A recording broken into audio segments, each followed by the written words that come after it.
Ambassador Jin So-jun walked into the great chamber on Nexus Prime with confidence in his step. The massive room held representatives from 47 different species, all sitting in their special chairs designed for their unique bodies. Jin had attended hundreds of these meetings over the past 5 years. Today felt like any other day. The humans had been part of the Galactic Council for 30 years now. Earth had shared its medical knowledge, helped end 3 wars, and even saved the Altarian species from complete destruction just 5 years ago. Jin remembered that day clearly. Human ships had arrived just in time to stop the void creatures from wiping out every Altarian colony. Chancellor Vextar of the Altarians nodded at Jin as he took his seat. They had become close friends during the rescue mission. Jin trusted Vextar completely. The tall, blue-skinned alien had personally thanked Earth's leaders and promised eternal friendship between their species. High Judge Morden called the meeting to order. His forearms moved in the traditional gesture of peace as his voice echoed through the chamber. "Today we discuss a matter of great importance," he announced. "The human problem." Jin's confidence flickered. What problem? Humans had followed every galactic law. They had shared technology freely. They had helped anyone who asked for help. Jin leaned forward in his chair, confused but not yet worried. The first speaker was Representative Torgok, of the militant Torgok Confederation. His massive form cast a shadow over his speaking platform. "Humans reproduce too quickly," he growled. "Their colonies grow faster than any species in galactic history. Soon they will outnumber us all." Jin stood up quickly. "That's not true," he said. "Human colonies follow all population agreements. We have never exceeded the limits set by this council." Torgak ignored him completely. "They also fight too well. During the Void War, human soldiers showed no fear of death. This makes them dangerous to galactic peace." More representatives began to speak. Each one presented reasons why humans posed a threat. The technological Javk claimed humans learned too fast. The peaceful Dralnari said human emotions were too strong and unpredictable. Even the ancient Kolthek expressed concern about human expansion. Jin felt cold fear growing in his chest. This was not a discussion. This was a trial, and humans were not allowed to defend themselves properly. Chancellor Vextar stood to speak. Jin felt relief wash over him. His friend would defend humanity. Vextar had seen human courage and sacrifice firsthand. "I have studied humans closely," Vextar began. "They saved my people when no one else would help. But I must speak honestly about what I observed." Jin's relief turned to ice. "Humans do not think like us," Vextar continued. "When they decide to fight, they commit completely. They will sacrifice anything to win. During our rescue, human soldiers threw themselves at void creatures with no thought for their own lives. This level of commitment is disturbing." The chamber fell silent. Jin could not believe what he was hearing. The Altarians owed their entire existence to human sacrifice. And now Vextar was using that sacrifice as evidence against humanity. Furthermore, Vextar said, "Humans hold grudges. They remember every wrong done to them. They remember every friend and every enemy. This makes them unpredictable allies and terrible enemies." High Judge Morden nodded slowly. "The evidence is clear. Humans are becoming too powerful and too unpredictable for galactic stability. We must act before they become a threat to all civilized species." Jin jumped to his feet. "You cannot be serious. Humans have never threatened anyone. We have only helped. We have shared our medicine, our technology, our lives to protect this galaxy." "Exactly," said Representative Kreeth of the Hive Collective. "You give too much, too freely. This suggests hidden motives. No species is naturally so generous unless they seek to control others." The accusations came faster now. Every good thing humans had done was twisted into evidence of danger. Their willingness to help became proof of manipulation. Their courage in battle became evidence of violent nature. Their fast learning became a sign of future domination. High Judge Mordoon raised all four arms for silence. We must vote on Resolution 2387A. All in favor of classifying humans as a managed species under galactic protection? Jin's blood turned to ice. A managed species meant slavery. It meant humans would be divided up among the galactic powers like property. Earth itself would be split into different zones controlled by different species. The votes came one by one. Each representative stood and spoke. Their decision clearly. The Altarian Federation votes in favor. Jin stared at Vex's Tar in complete shock. His friend would not meet his eyes. The Torgok Confederation votes in favor. The Javek Technocracy votes in favor. The Dralnari Collective votes in favor. One after another, 46 species voted to enslave humanity. Only the primitive Keth remained silent, their representative too stunned to speak. Jin activated his emergency communicator with shaking fingers. He had to warn Earth. He had to tell them what was happening. Captain Kim, he whispered into the device. Emergency Protocol 7. They voted. All of them. 46 species just voted to make humanity a managed species. Captain Sarah Kim's voice crackled through the communicator from her ship in orbit. Confirmed, Ambassador. All of them? All except the Keth abstained, Jin replied. Sarah, they're coming for us. They're coming for Earth. Security forces were already moving toward Jin's position. Large, armored aliens surrounded his seat as High Judge Mordoon continued speaking about implementation timelines and territory divisions. Tell Earth, Jin said quickly into his communicator before the guards reached him. Tell them we trusted the wrong people. Tell them the galaxy chose to betray us. Tell them to remember us when they make their choice. Strong hands grabbed Jin's arms and pulled him from his seat. The communicator fell to the floor and shattered. As he was dragged from the chamber, Jin could hear the representatives already arguing about which species would control which human worlds. The Altarians wanted Earth itself as payment for their past friendship. The Torgok demanded the military colonies. The Javek claimed rights to all human technology and research facilities. Jin's last sight of the chamber was High Judge Mordoon, dividing up humanity like pieces on a game board. 46 civilizations had just made the worst decision in galactic history, but they did not know it yet. They thought they were solving a problem.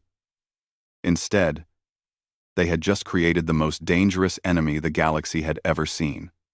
They were about to learn what humans truly became, when they had nothing left to lose. 3 months after the vote, the galaxy learned its first lesson about human nature.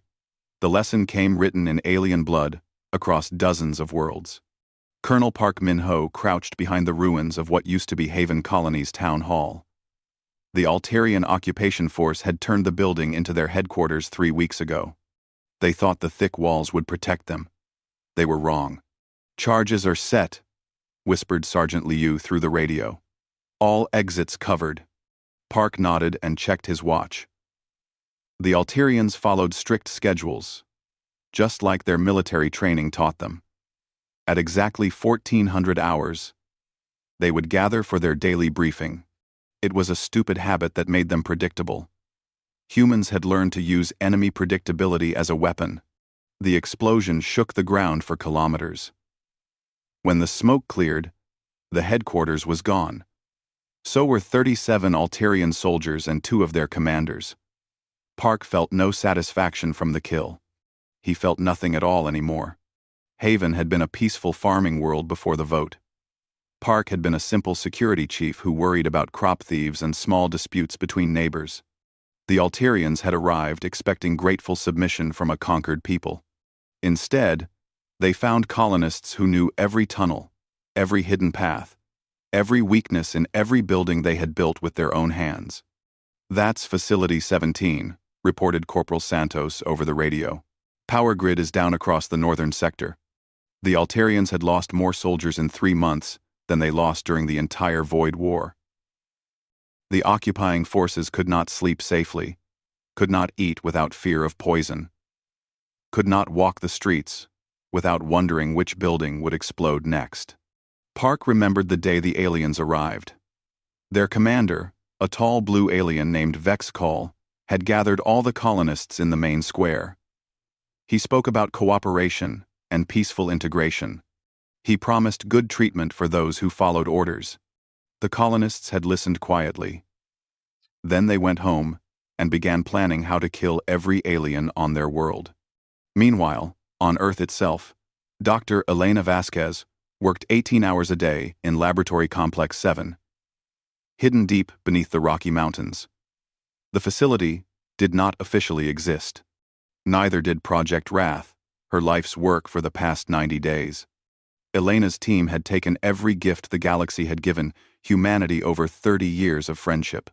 Altarian medical technology, J'vec computer systems, Torgok weapons design, Dralnari environmental suits. They had studied every weakness, every flaw, every way these technologies could be turned into weapons against their creators. The neural disruptor is ready for testing, reported Dr. Chen, her lead weapons engineer. It should work on any species with a centralized nervous system. Elena nodded without looking up from her workstation. She was designing something more specific. The Altarians had breathing organs that could not filter certain gas combinations.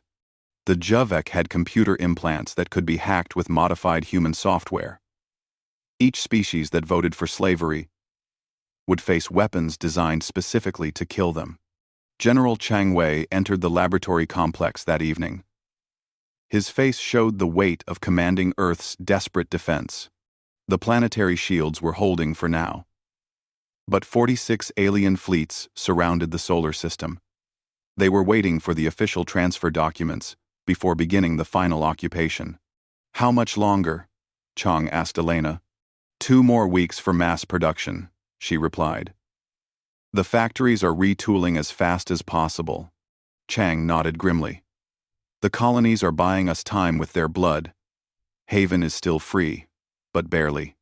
New Sol fell yesterday, but not before the colonists destroyed everything useful to the occupiers. Elena finally looked up from her work. They wanted to own us, General. They're about to learn the difference between owning something and surviving something. In the outer rim of the galaxy, observer Zilneth of the Keth watched the reports with growing horror. The Keth had abstained from the vote not because they loved humans, but because they had studied human history very carefully. They knew what humans did to enemies, who pushed them too far. Zilneth sent an encrypted message to Earth through channels that officially did not exist. The message was simple. The galaxy does not understand what it has awakened. We studied your wars against each other. We know what you become when you have no choice but to fight. Prepare well.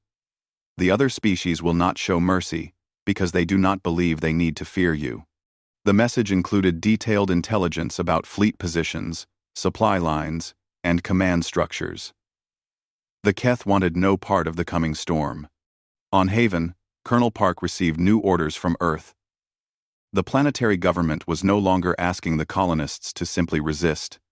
They were asking them to send a message that would reach every species in the galaxy. Understood, Park replied over the quantum transmitter. Message will be delivered. The next morning, the Altarian occupation force woke to find their supply depot surrounded by human colonists. The aliens outnumbered the humans 3-1 and had better weapons. They demanded surrender. The humans refused. The battle lasted 6 hours. When it ended, every single Altarian on Haven was dead. The colonists had lost half their number, but they had proven something important. Humans could be killed, but they could not be conquered. Park stood among the alien bodies and activated the planetary broadcast system. His message would be transmitted to every world in the galaxy where humans lived under alien control. This is Colonel Park Min-ho of Haven Colony. he said into the transmitter. "Today we killed every alien on our world. Tomorrow we will help you kill every alien on yours. They voted to make us slaves. We vote to make them extinct." Similar messages began broadcasting from human colonies across the galaxy. Not all the colonies were winning their fights, but all of them were fighting. Colonists who had been farmers, teachers, and shopkeepers had become guerrilla fighters who made the alien occupiers pay in blood for every kilometer they controlled. Dr. Elena Vasquez worked through the night in her hidden laboratory. The first batch of weapons would be ready soon. Earth's hidden fleets were moving into position. The galaxy had made its choice 3 months ago. Now humanity would make theirs. In his underground bunker, General Chang Wei signed the order that would change galactic history. Earth was activating every sleeper agent, every hidden weapons cache, every secret facility they had built during 30 years of preparing for the worst. The aliens thought they had caught humanity by surprise. They thought humans were peaceful explorers who would submit to superior force. They were about to discover that humans had been preparing for this war since the day they first met aliens. The galaxy had shown humanity its true nature. Soon, humanity would return the favor. Admiral Lisa Chen stood on the bridge of the warship Retribution, watching the stars shift as her fleet emerged from dark matter streams. For 30 years, these ships had waited in the cold, empty spaces between galaxies. Today, they came home to a galaxy that had betrayed their species. The Shadow Fleet consisted of 57 vessels that officially did not exist. Earth had built them in secret shipyards beyond Pluto, crewed them with soldiers who were declared dead in training accidents, and sent them into the deep dark to wait. The galaxy knew about Earth's exploration ships and defense fleets. They did not know about the weapons that humanity kept hidden for the worst possible day. Today was that day. "Admiral," reported Captain Torres from the navigation station, "all ships are clear of the streams. The fleet is ready for combat operations." Lisa nodded slowly. She had been preparing for this moment since she graduated from the academy 25 years ago. Like every officer in the Shadow Fleet, she had volunteered to become humanity's final answer to galactic threats. She had given up her name, her identity, and her life to become something the galaxy had never seen before. A human who existed only to make enemies extinct. "Signal the fleet," Lisa ordered. "Operation Homecoming begins now. All ships to their assigned targets. No prisoners, no survivors, no mercy." The Shadow Fleet split apart, each ship heading toward different systems where humans suffered under alien occupation. These were not rescue missions. They were extermination operations designed to teach the galaxy a simple truth. Enslaving humanity carried a price that no species could afford to pay. Captain Yuki Tanaka commanded the destroyer Vengeance as it approached the Altarian mining facility on Kepler 442b. 3,000 human prisoners worked in the deep mines, extracting rare metals for their alien masters. The facility was heavily defended with orbital platforms and fighter squadrons. None of that would matter. Yuki had spent 15 years studying Altarian military doctrine. She knew their tactics, their weaknesses, their every defensive strategy. More importantly, she knew that Altarians followed rules even during combat. They tried to minimize casualties and protect civilian targets. Humans no longer followed those rules. The Vengeance appeared on Altarian sensors like a ghost materializing from empty space. Before the aliens could react, Yuki's ship launched a spread of quantum torpedoes that turned the orbital platforms into expanding clouds of superheated gas. The fighter squadrons scrambled to respond, but they flew right into weapons designed specifically to exploit Altarian reaction times. Within 20 minutes, every alien defender was dead. The mining facility surrendered immediately when Yuki's boarding teams teleported directly into the command center. But Yuki was not accepting surrenders today. Her soldiers moved through the facility with mechanical precision. Every alien administrator, every guard, every engineer who had participated in human enslavement died exactly the same way. Quick, efficient, and final. The human prisoners watched in stunned silence as their rescuers worked. These were not the friendly exploration crews they remembered from before the vote. These humans moved like machines built for killing, showing no emotion as they eliminated every trace of alien presence on the world. "Facility cleared," reported Sergeant Kim over the radio. "All enemies eliminated. No human casualties." Num. Num. No. Num. No. No human casualties. Yuki nodded and activated the planetary broadcast system. Her message would reach every world in the local sector, ensuring that other species understood what was happening. "This is Captain Tanaka of the Earth Shadow Fleet," she announced. "The humans on this world are now free. The aliens who enslaved them are now dead. This is the price for voting to enslave humanity. Pay attention, Galaxy. We are coming for all of you." Similar operations were happening across dozens of systems.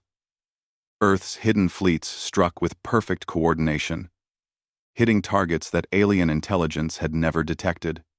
The shadow ships fought like nothing the galaxy had ever encountered. They did not try to capture territory or achieve political goals. They existed only to kill the enemies of humanity and free their enslaved people. On the Altarian homeworld, Chancellor Vextar watched the reports with growing terror. In 6 hours, human forces had destroyed 17 military installations and freed 8 mining colonies. Altarian casualties were approaching 50,000, while human losses remained exactly 0. "How is this possible?" Vextar demanded of his military advisors. "Our intelligence showed that Earth had perhaps 200 combat ships. Where did these fleets come from?"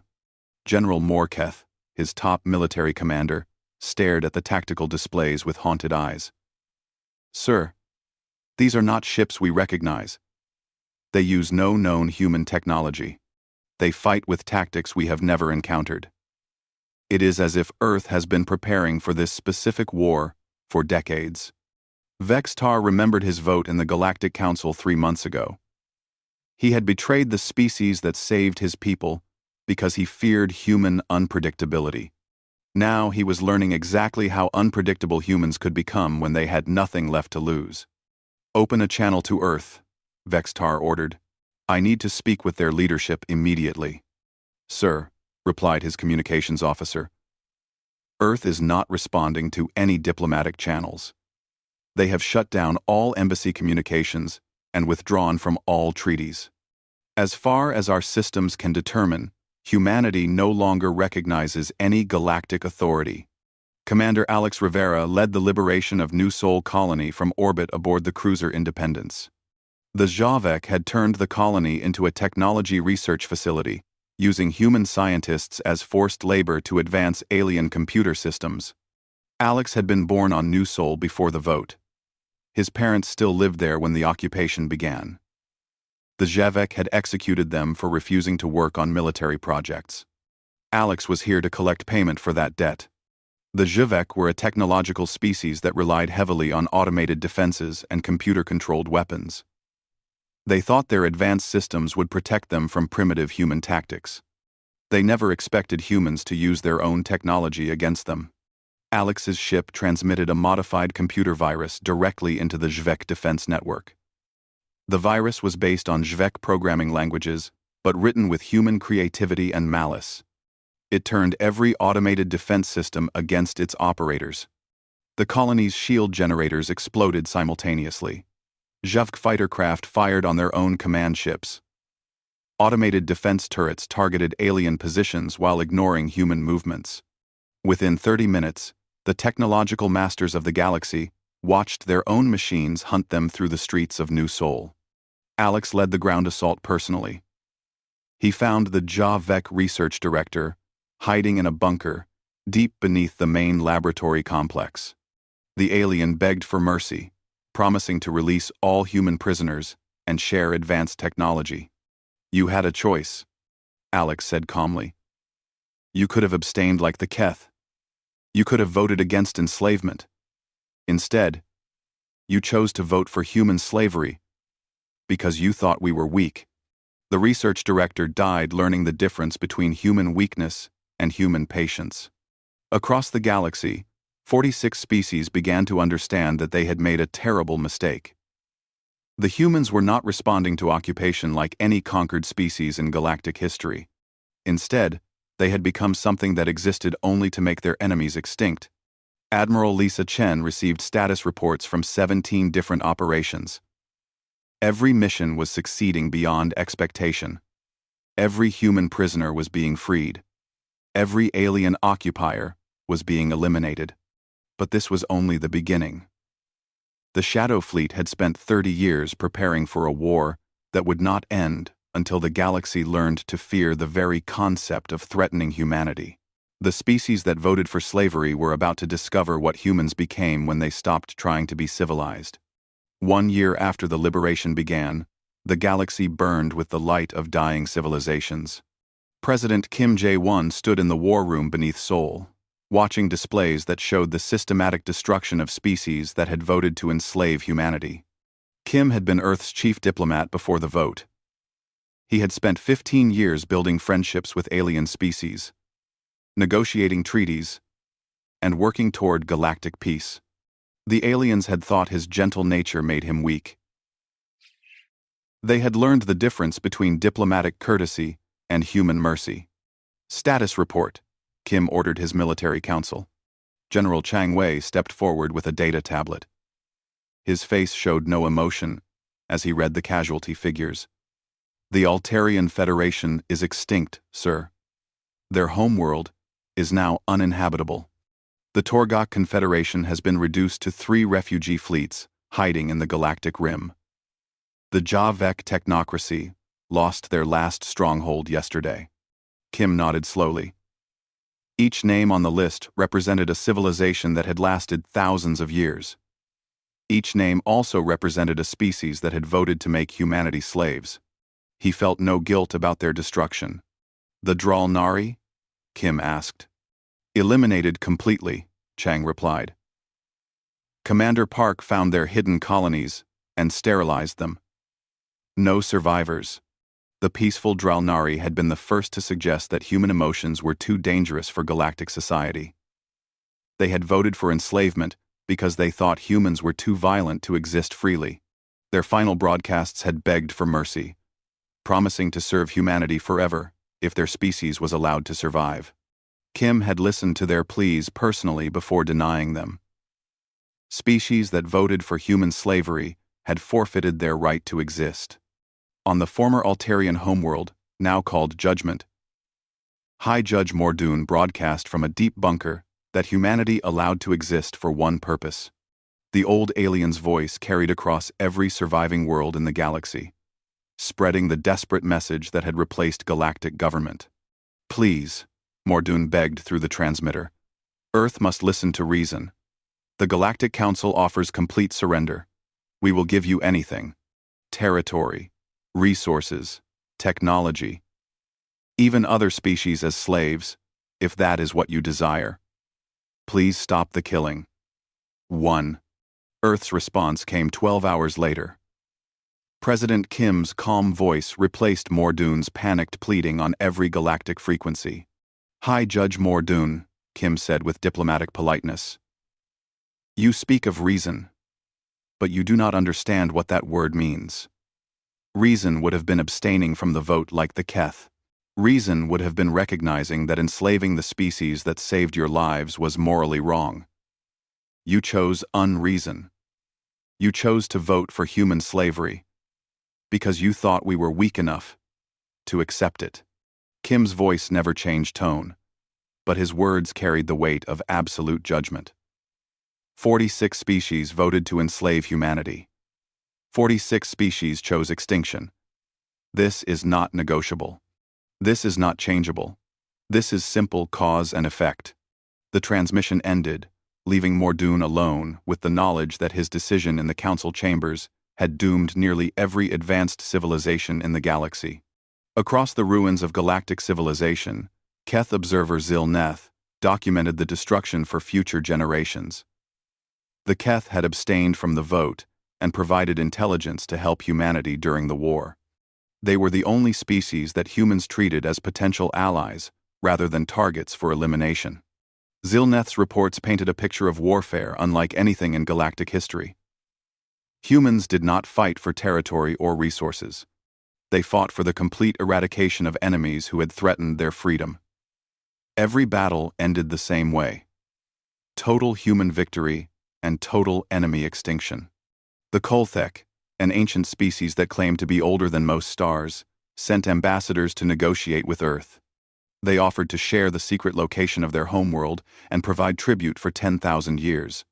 Commander Song He-jin met the ambassadors on the neutral world of Nexus Prime, now controlled by human forces. The same chamber where the enslavement vote had taken place became the site where the Kolthek learned their fate. "We offer peace," the lead ambassador said through its translation device. "Our species has existed for millions of years. Surely that has value worth preserving." Song He-jin had been a kindergarten teacher before the vote. She had spent her days helping children learn to read and solve simple problems. The war had transformed her into something that killed ancient civilizations as easily as she once graded homework. "Your species voted to enslave mine," she replied calmly. "Your millions of years of existence mean nothing compared to that simple fact. You chose to support human slavery. We choose to ensure you never make another choice." The Kolthek ambassadors died in the same chamber where their representatives had voted for human enslavement. Song ordered their homeworld's location extracted from their ship's computers and transmitted the coordinates to Admiral Chen's extinction fleet. The ancient Kolthek civilization ended 3 days later, when human weapons turned their home star into a supernova that could be seen from 1,000 light-years away. Dr. Elena Vasquez, now Earth's Minister of Galactic Affairs, received surrender offers from the last surviving fragments of the enslaving species.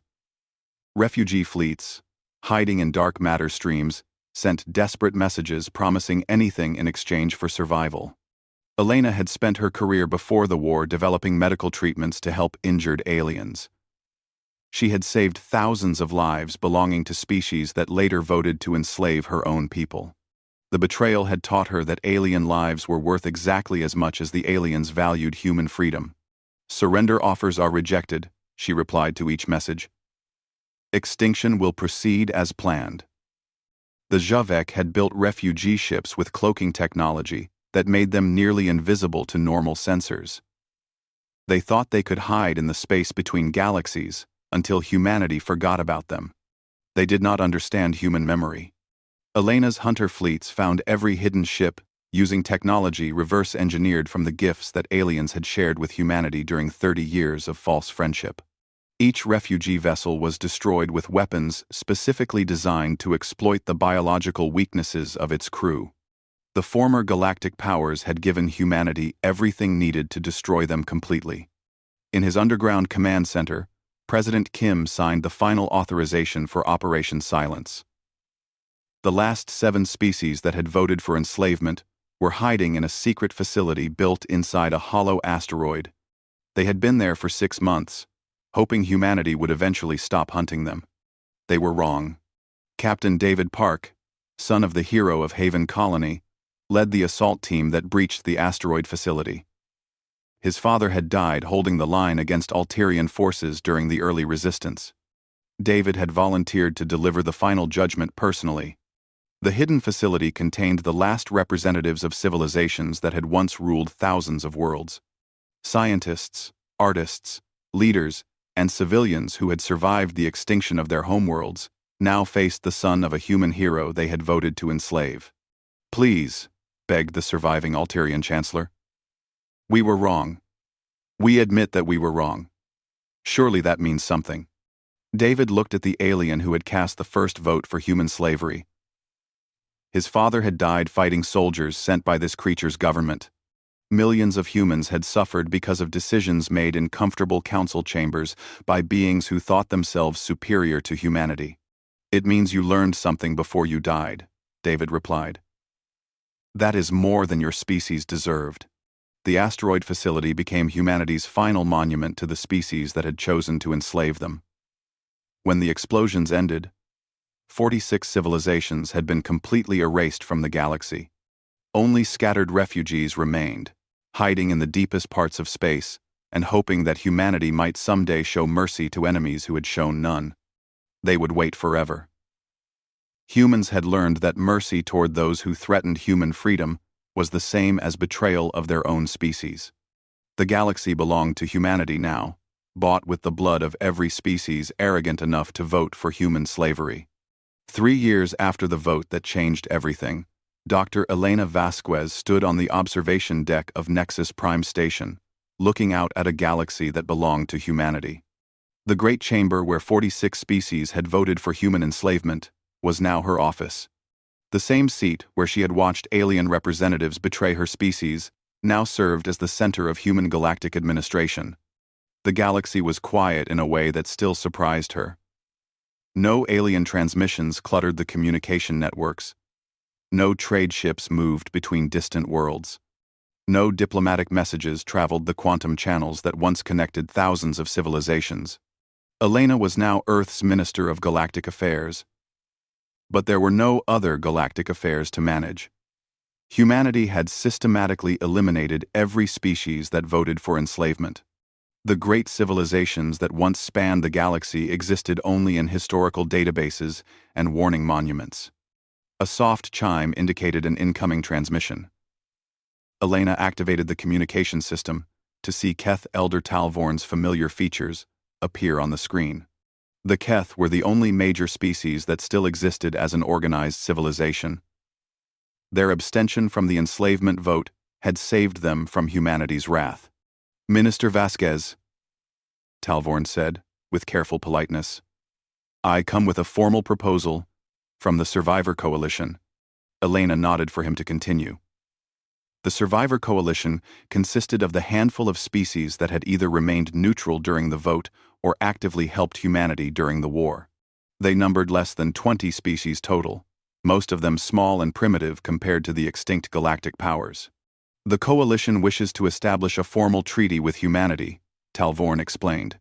"We propose a new galactic order with Earth as the supreme authority. We offer tribute, territorial concessions, and absolute loyalty in exchange for the right to exist under human protection." Elena listened without emotion. The proposal made sense from the survivors' perspective. They had watched 46 advanced civilizations get erased from existence for threatening human freedom. Now they wanted to ensure they never made the same mistake. "What exactly are you offering?" Elena asked. Talvorn's response came with the desperation of species that had seen what happened to humanity's enemies. "Everything. Complete territorial surrender. All technology and resources. Our young will learn human languages as primary tongues. Our governments will serve as administrative regions under Earth's authority. We seek only the right to exist as servants rather than face extinction as enemies." Elena considered the offer for several minutes.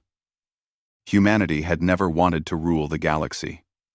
Before the vote, humans had been content as equals in a community of species. But the galaxy had shown its true nature when it chose to enslave rather than coexist with humanity. "The offer is acceptable," Elena finally replied. "But understand the terms clearly. This is not a treaty between equals. This is a formal recognition that humanity is the only species in this galaxy qualified to determine who lives and who dies. Any challenge to human authority, any threat to human freedom, any action that suggests you consider yourselves equal to humanity will result in immediate extinction. SCOM." Talvorn nodded quickly. "Understood completely, Minister. We seek only survival under human guidance." After the transmission ended, Elena walked through the corridors of Nexus Prime Station. The massive facility had been built by the extinct Galactic Council to house representatives from hundreds of species. Now it served as a monument to the consequences of threatening humanity.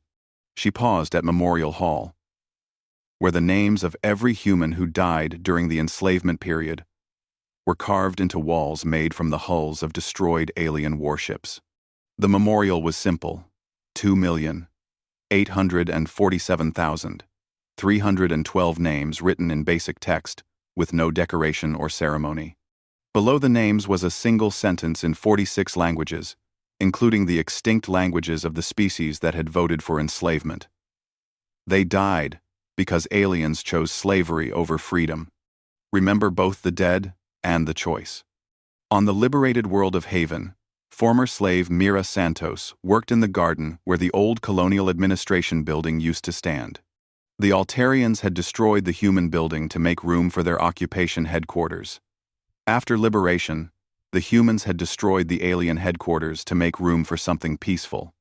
Mira planted flowers now instead of hiding from alien patrols. Her children played in yards instead of hiding in tunnels. The world was quiet and safe in a way that still felt strange after years of resistance and war. A small memorial stood in the center of the garden. It honored Colonel Park Min-ho and the other resistance fighters who had died holding Haven until Earth's fleets arrived. The inscription was simple. They chose freedom over safety. Honor that choice. Mira's daughter ran up with a handful of wildflowers she had picked from the memorial garden. Mom, why are there no aliens on our world anymore? Mira knelt down to her daughter's level and spoke carefully. This was a conversation that every human parent had with their children now. Because they tried to make us slaves, honey. So we made sure they could never try again. All of them?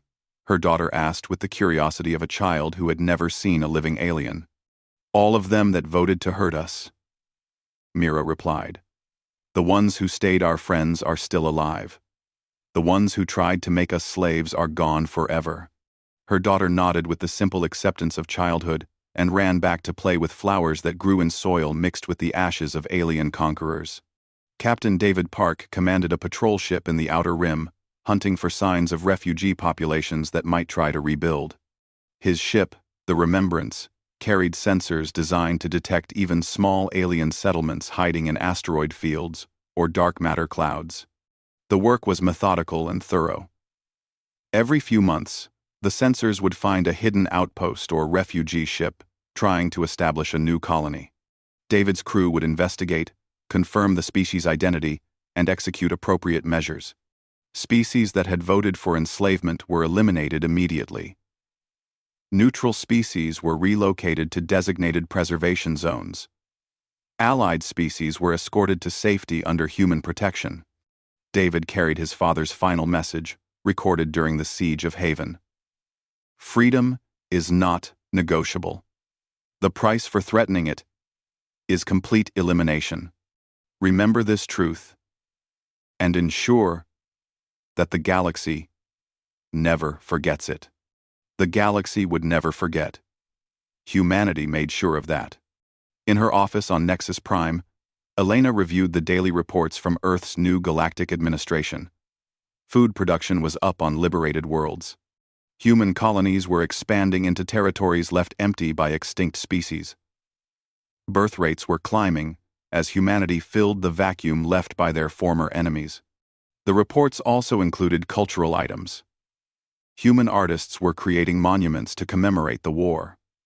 Human scientists were studying alien technology to ensure no future threats could emerge. Human teachers were developing educational programs to ensure that future generations understood why the war had been necessary. Most importantly, human military forces continued their eternal patrol of galactic space, ensuring that any new species encountered would understand the simple truth that governed the galaxy now. Humanity was free, and anything that threatened that freedom would cease to exist. Elena activated the galactic communication system and broadcast the daily message that every surviving species received as a reminder of their place in the new order. This is Earth Central Authority, she announced. Today marks 3 years, 4 months, and 16 days since 46 species voted to enslave humanity. Those species are extinct. The galaxy belongs to humanity now, not through conquest, but through the absolute certainty that any challenge to human freedom results in complete extinction. Remember this truth. Honor this truth. Live by this truth. The transmission ended, leaving the galaxy to continue its quiet existence under human authority. Elena returned to her work of managing a universe where humanity's freedom was no longer negotiable because there was no one left alive who dared to threaten it. The galaxy had learned what humans became when they were pushed beyond all limits. Now it lived with the consequences of that education forever.